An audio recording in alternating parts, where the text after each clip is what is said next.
কাছাড় জেলার দক্ষিণ চানিঘাট এলাকার ১৩৮-২৫২ নং অঙ্গনওয়াড়ি কেন্দ্রের বেহাল অবস্থা নিয়ে উদ্বেগ প্রকাশ করেছেন স্থানীয় বাসিন্দা, অভিভাবক এবং কেন্দ্রের কর্মীরা। একই ভবনে দুটি অঙ্গনওয়াড়ি কেন্দ্র পরিচালিত হলেও দীর্ঘদিন ধরে ভবনটির কোনো সংস্কার বা মেরামতের কাজ হয়নি বলে অভিযোগ উঠেছে। জানা গেছে, প্রায় ২ বছর আগে প্রবল শিলাবৃষ্টিতে কেন্দ্রটির ছাদ ব্যাপকভাবে ক্ষতিগ্রস্ত হয়। বর্তমানে ভবনের অনেক অংশ ছাদহীন অবস্থায় রয়েছে, যার ফলে শিশুদের পাঠদান ব্যাহত হচ্ছে এবং বর্ষাকালে পরিস্থিতি আরও দুর্বিষহ হয়ে ওঠে। একাধিকবার সংশ্লিষ্ট দপ্তরে অভিযোগ জানানো হলেও এখনও পর্যন্ত কোনো কার্যকর পদক্ষেপ নেওয়া হয়নি বলে দাবি করেছেন কেন্দ্রের দায়িত্বপ্রাপ্তরা। এ বিষয়ে ক্ষোভ প্রকাশ করেন রুমি রানী পাল ও জগদীশ দাস। উপস্থিত ছিলেন গীতালি চৈরপতি, সুপারবাজার সহ এলাকার অন্যান্য সচেতন নাগরিক ও অভিভাবকবৃন্দ। তাদের বক্তব্য, এই অঙ্গনওয়াড়ি কেন্দ্রে শুধু শিশুদের প্রাক-প্রাথমিক শিক্ষা নয়, গর্ভবতী ও প্রসূতি মায়েদের টিকাদান সহ বিভিন্ন স্বাস্থ্যসেবামূলক কার্যক্রমও পরিচালিত হয়। এমন গুরুত্বপূর্ণ একটি কেন্দ্রের অবকাঠামোগত অবস্থা অত্যন্ত নাজুক হওয়ায় শিশু ও মায়েদের নিরাপত্তা নিয়েও উদ্বেগ দেখা দিয়েছে। স্থানীয়দের দাবি, সংশ্লিষ্ট প্রশাসন ও সমাজকল্যাণ বিভাগ যেন দ্রুত উদ্যোগ নিয়ে কেন্দ্রটির সংস্কার কাজ শুরু করে, যাতে শিশুদের নিরাপদ পরিবেশে শিক্ষা গ্রহণ এবং স্বাস্থ্যসেবা কার্যক্রম স্বাভাবিকভাবে পরিচালনা করা সম্ভব হয়। মানে আমরা তো সব মিলিয়া পঞ্চায়েতদার এখানে গেলাম, গিয়া রিপোর্টও দিলাম। এরপরে কইলা কাগজ একটা লেখানি লাগে, এটা হইলো কাগজও লেখানি হইলো, সবার সাইনও লইলো, লইয়াও জমা দেওয়া হইলো। এরপরে তো কোনো খবর নাই। এরপরে তো দিদিমণিও অফিসেও গেলা, গিয়া অফিসেও রিপোর্ট দেওয়া হয়েছে, কিন্তু এখানে কিন্তু কোনো আমরা কিচ্ছু পাইলাম না। মানে স্কুলটা ঠিক করাইবার লাগে, মানে আমরা তো চাইছি মানে একটু আমরা টিনটা দিলে তো স্কুলটা ঠিক হয়, বাচ্চা নিয়ে বুঝতে পারে, একটু পড়াশোনা করতে পারে, এইরকমও কিছু নাই।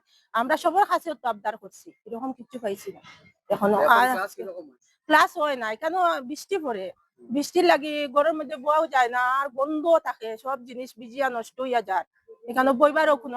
আর যদি কোনোদিন একটু রোদ উঠেতে আমরা বাচ্চা ভিতরে বাড়ি বাড়ি গিয়ে খবর দেই, দিদিমণি দেয়, হেল্পারে দেয়, এরপরে আইন বাচ্চা গার্জেন লইয়া ওরকম অবস্থা চলে। স্কুল না, এটা দেখা হয়েছে না, এখানে তো কেউ আইসি না। আর আইসে আমি তো শুনছি না, এখন আমি এটা কইতে পারতাম না আইলো নি না, এটা তো আমি কইতে পারতাম, কিন্তু এটা আমি শুনছি না। আরে আপনারা তো এখন দেখরা কিরকম আইয়া স্কুল বোর্ডটা।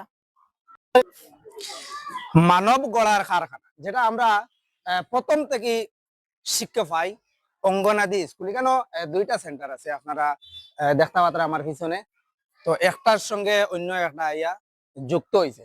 তো এখানে একটা মজার বিষয় আমরা দেখতে পাচ্ছি, তলে টাইলস লাগাইলে আর উপরে চাল নাই।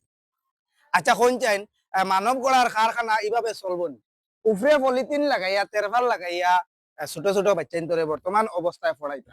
তো এখানে যারা কমিটিত আসেন অথবা স্কুলের গার্জেন দায়িত্ব যারা আছেন, এরা কিন্তু এখানে একটা কথা পরিষ্কার হিসাবে কইছেন যে বারবার অভিযোগ করার পরেও এই স্কুলটা কিন্তু এখনো মেরামতির কাজ হয়েছে না।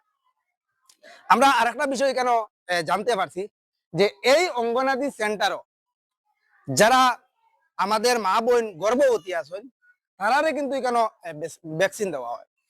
তো আপনারা একটা বিষয় এখান থেকে বুঝতে পারতাম, যারা ছোট ছোট বাচ্চায় প্রথম শিক্ষা অর্জন কর্তা বা গ্রহণ কর্তা, সেই কেন্দ্রটা যদি এভাবে হয়, তাহলে শিক্ষার প্রথম মেরুদণ্ডও ভাঙ্গা পড়ে গেছে আমি মনে করি। এর বড় কথা হইল কি, যখন মায়েরা গর্ভবতী আয়নি কেন ভ্যাকসিন লইতা, তখন যদি ছাদ থাকে না, হঠাৎ যদি বৃষ্টি হয়, বর্তমানে বর্ষার সিজন, এই সময় যদি বৃষ্টি হয়, তাহলে মা বোনরা কই যাবা কোনছেন।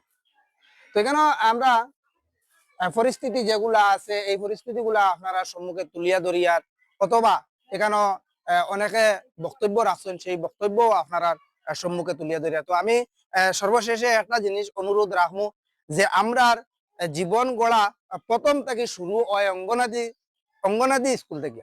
তো এই স্কুলটা যত তাড়াতাড়ি হয় মেরামত করিয়া দেওয়ার চেষ্টা রাখবো।